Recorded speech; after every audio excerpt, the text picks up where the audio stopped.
um caderno do jornal Folha de São Paulo, o caderno chamado Folhatim. O objetivo da comunicação foi cumprido, elas conseguiram alcançar certamente a esse grupo.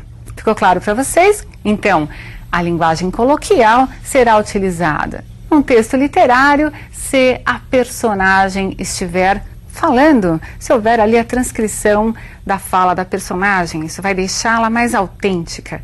E num texto do dia a dia, não é? Como esse que nós lemos, mesmo sendo um texto jornalístico, se houver um propósito, uma adequação ao contexto ou ao receptor.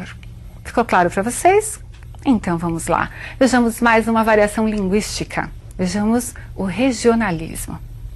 Muito cuidado ao falar de regionalismos. O nosso país traz muitos regionalismos.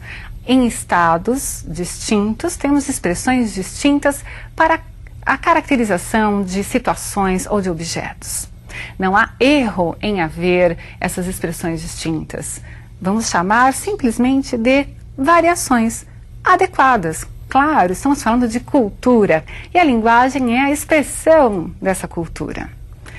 Dizer, por exemplo, mulher, ao invés de falar mulher, dizer melhor, ao invés de dizer melhor, pode ocorrer sim em certas regiões, principalmente na zona rural, sem que isso seja considerado um erro.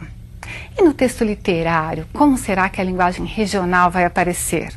Vocês vão perceber que há uma apropriação da linguagem regional de expressões típicas de determinado grupo e também, no meio dessas expressões regionais, os autores podem optar pela linguagem coloquial. Então, coloquial, culta e regional, mas vocês devem se preparar para distinguir exatamente o que é regional, aquela construção que é própria do coloquialismo e aquela expressão que foi escrita seguindo as normas gramaticais, a chamada norma culta.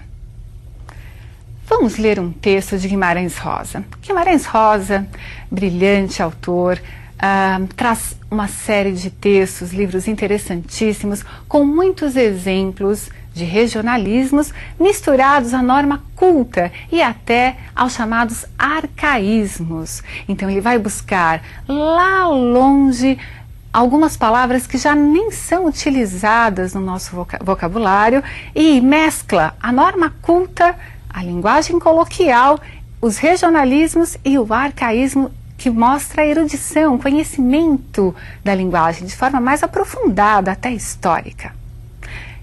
Vamos ler o texto. Seu Quinquim olhou também. Teria por gosto aproveitar uma curta folga. Colher um ananás? Não, dava muito trabalho. Estão azedos, de certo. Apertam na língua, piores do que o gravatás. Seu Quinquim se mostra alegre. Às vezes banzativo, ora a dar um ar de riso. Ele está nos dias de ser pai. Não tardava mais uma semana. Vocês perceberam algumas expressões que são tipicamente regionais? E há também coloquialismos ali, não é? Por exemplo, ao invés de dizer senhor Quinquim ou senhor Joaquim, não é? Apareceu seu Quinquim. Quem no dia a dia não usa o seu ao designar uma pessoa até achando que está falando ali formalmente? Ô, seu José, tudo bem com o senhor? Raramente se ouve, senhor José, como está o senhor? Né? Então veja, essa é uma apropriação da linguagem coloquial que foi feita ali num texto literário. Mas as expressões regionais, não é? O não tardava, é uma construção bastante regional, né?